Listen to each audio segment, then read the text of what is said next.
Olá, queridos irmãos, sejam bem-vindos a mais um Dia a Dia com Deus.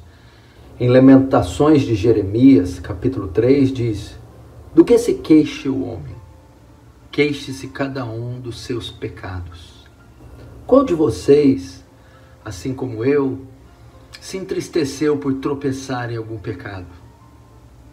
Você acorda em um belo dia e, passando as horas, você imagina que aquele dia vai ser tão bom, que tudo está correndo bem, as coisas estão saindo como você planejou, você está cumprindo com as suas obrigações, os seus deveres de pai, marido, ou de profissional, ou de aluno, e está com consciência tranquila e fiel diante do Senhor.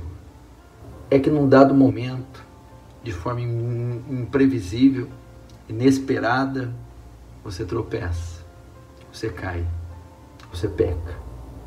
Talvez de uma forma irada, exagera com a esposa, se exaspera e é rude, ríspido. Ou talvez você, numa situação de pressão, de impulso, inesperadamente, quando é requisitado, acaba contando uma mentira, falando uma inverdade. Ou você, por alguma pressão, um contratempo, de repente trata com mau humor alguma pessoa, ofende direto ou indiretamente alguém,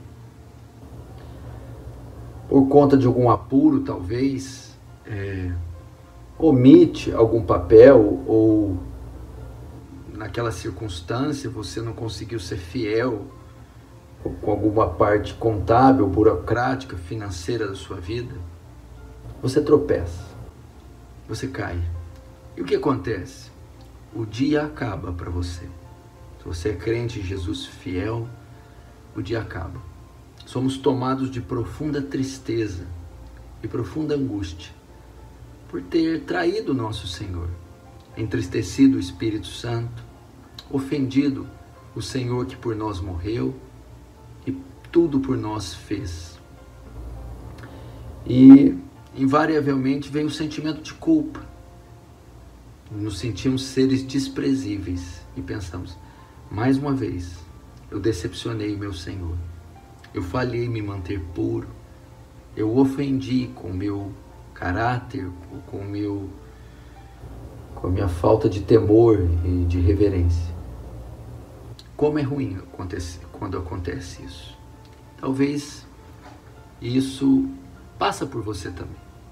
Essa mensagem está servindo para você porque você está assim, se entristeceu por alguns pecados, tem ficado abatido por causa de quedas e talvez sucessivas. E abatido também por não conseguir andar em um padrão razoável e aceitável diante de Deus. De modo que Deus se alegre, como Ele falou para o seu filho: esse é meu filho amado e quem me compraz. O nosso desejo que Ele olhe para nós e também diz: esse é meu filho, são meus filhos amados em quem me comprazo. Então caímos em profundo abatimento.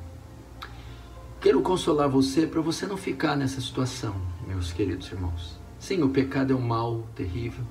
O pecado entristece a Deus e o Espírito Santo. O pecado é uma ofensa contra a glória de Deus. Sim, ele é. Mas a Bíblia diz que não há um justo sequer. Não há quem não peque. E que nós só conseguimos chegar diante de Deus por causa do que Cristo fez, vestidos com a justiça de Cristo. De forma que o Senhor não aceita a nossa aparência e a nossa condição de receber o pecado imputado de Adão. É para Deus uma abominação de qualquer forma, fazendo nós o bem ou o mal. Mas, ao nos convertermos, somos vestidos com a justiça de Cristo. E Ele nos aceita, nos recebe, nos ama, por causa do que Cristo fez, por causa do que Cristo é, e não do que nós fizemos ou do que somos. Então esse é o primeiro passo para você entender. Você não é menos filho de Deus quando tem uma semana com quedas. E não é mais filho de Deus quando tem uma semana mais santa. Ele não ama mais você quando você consegue acertar mais, obedecer os mandamentos em uma semana, e nem te ama menos quando você falha em cumprir com alguns mandamentos. É graça, é por causa do que Cristo fez por nós.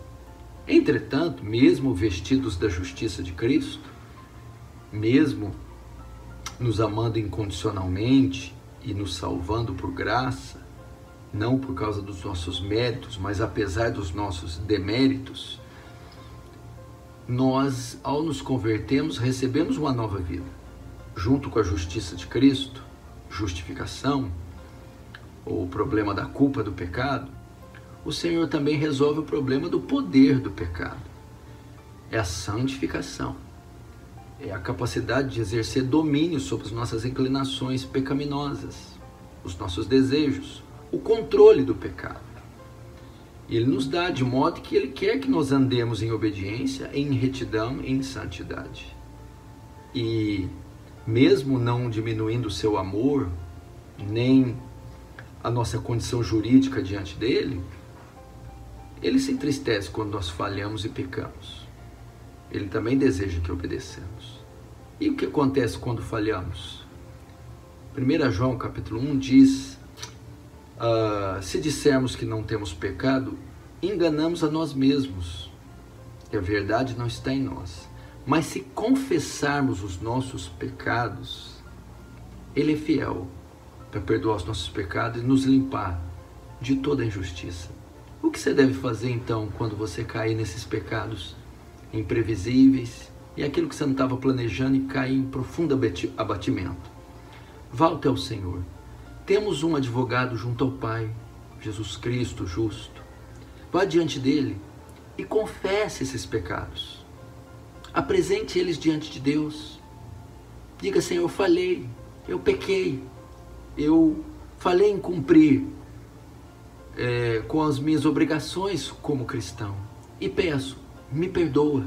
O texto diz, Ele é fiel para nos perdoar o pecado e nos limpar de toda injustiça. E ainda que seus pecados sejam vermelhos como a escarlata, os farei brancos como a lã. E ainda que eles sejam vermelhos como o carmesim, os tornarei alvos como a neve. Filhinho, não pequeis, mas se pecarmos, temos um advogado junto ao Pai. Vá até Deus, confesse seus pecados. Pecados confessados são pecados perdoados. E uma vez confessados e perdoados, você está livre da culpa, você está livre do erro. Pode continuar com o seu dia feliz, com o seu dia frutífero, porque agora você já recebeu o perdão dos pecados. Primeiro, aquele perdão conquistado na sua morte, ressurreição, tetelestai, a dívida está quitada. E segundo, o perdão dos pecados realizados agora, o perdão do Senhor, a aprovação do Senhor. Amém? Você é amado por Deus. Dá o seu like aí, por favor, se inscreva no canal e compartilhe essa mensagem com o máximo de pessoas. Deus te abençoe, um forte abraço.